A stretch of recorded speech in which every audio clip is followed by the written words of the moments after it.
It is quite peculiar, the happenings I've been made to witness for my supernatural longevity.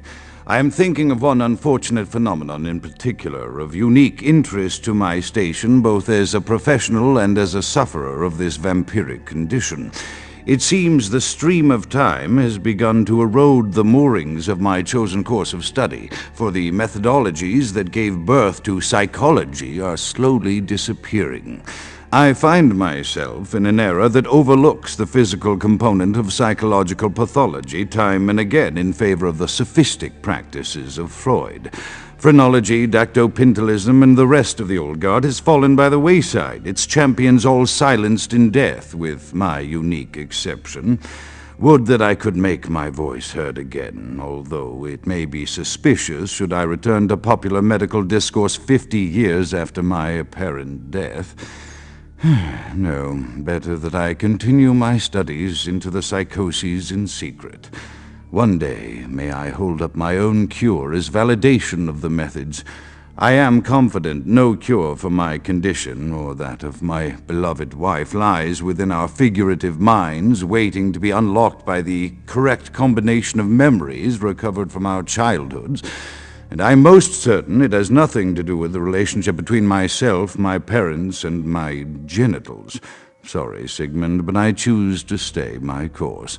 In time, too, may your star fade and disappear. Another unfortunate casualty to tide of time, insane asylums.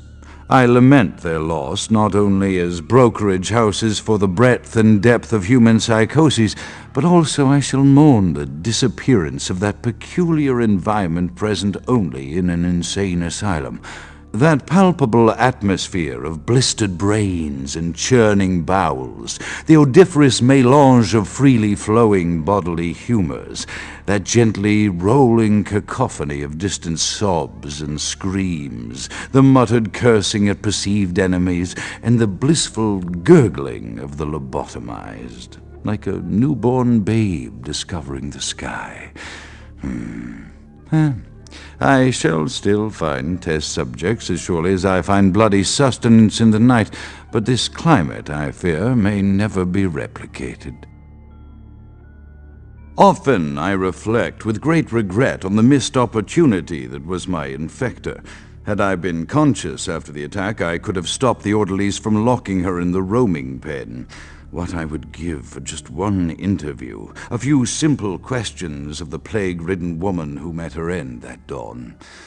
Of course, there is no guarantee she would have been any more helpful than my current crop of test subjects, mewling wretches. Few could be called enthusiastic. Given the nature of the tests, I cannot expect the same fervor from all, but a modicum of cooperation would be appreciated. Animals. The one called John went so far as to gnaw off his arm and escape into the floorboards like some feral rodent. I still hear him scurrying about at night. He must be making an atrocious mess in there. My studies proceed at a languid pace. I'm mired in a foul ennui as my wife's illness advances. My subjects grow restless without proper supervision, but I cannot pull myself back from this black depression. How many nights I've wasted now, gazing from the tower walk, pondering the frailty of existence. After decades of solitary study into this affliction, I have learned that it is by no means mine alone. Indeed, the city is home to an entire society of similarly afflicted individuals with whom I've only recently made contact. They are an understandably standoffish sort, by and large, but I have been able to confirm with them that the condition is indeed vampirism, which apparently comes in a multitude of strains, each with a spectacular set of symptoms such as invisibility and even a sort of lycanthropy. Through numerous official interactions with the governing body of this secret society, I have concluded that their fundamental understanding of the vampiric condition is woefully lacking and mired in suspicion and pseudo-religious dogma that would make a Turk balk for its strictures. Indeed, they seemed impressed with my studies and the eloquence with which I was able to present them. Apparently, the typical sufferer of my particular strain of vampirism is far from the vanguard of the King's English. So impressed were they that they even offered me an office in their government, a rather high office by the sound of things. I believe I shall accept. If nothing else, it should provide a lofty vantage point from which to observe the breadth and epidemiology of the affliction, so that I may move more expeditiously toward a cure.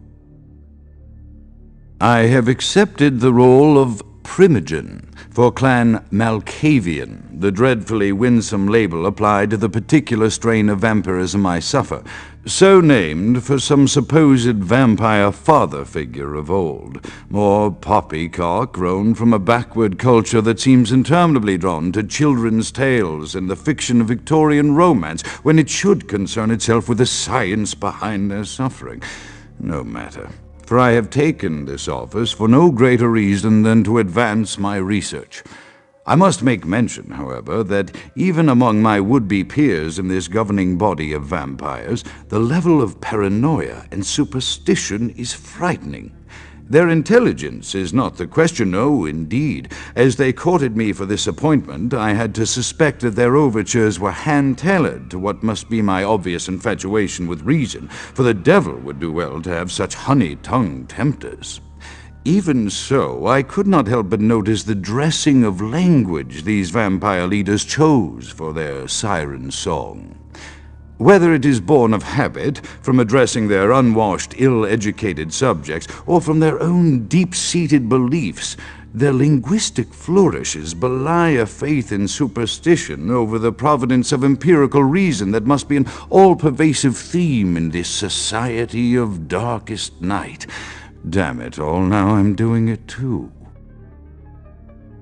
As I expand my dealings with the vampire government, I have encountered a disturbing new symptom of this affliction. Frequently, in conversation, I will hear voices emanating from other vampires, voices that are not their own, but which seem to have insight into their lives beyond what I could gather from simple conversation. These voices seem to echo from deep within my fellow vampires, and I cannot be certain if this symptom belongs to my strain of vilest or theirs, for the voices are various and inconsistent. I dare not mention this symptom to my vampiric peers, for they have proven themselves true predators to whom I could be loath to reveal any sign of weakness. Indeed, these voices have counseled me against confessing their presence, and until I can confirm their source, I will listen. The information the voices have given me ranges from curious to frightening. The latter case is especially true of one powerful vampire whose name I shall not commit to recording in the interests of self-preservation. The voices have increased in frequency and direction of late. They have begun to stay with me long after conversation has ceased and are serving as quite a distraction. I fear others are beginning to notice my preoccupation at the vampire gatherings.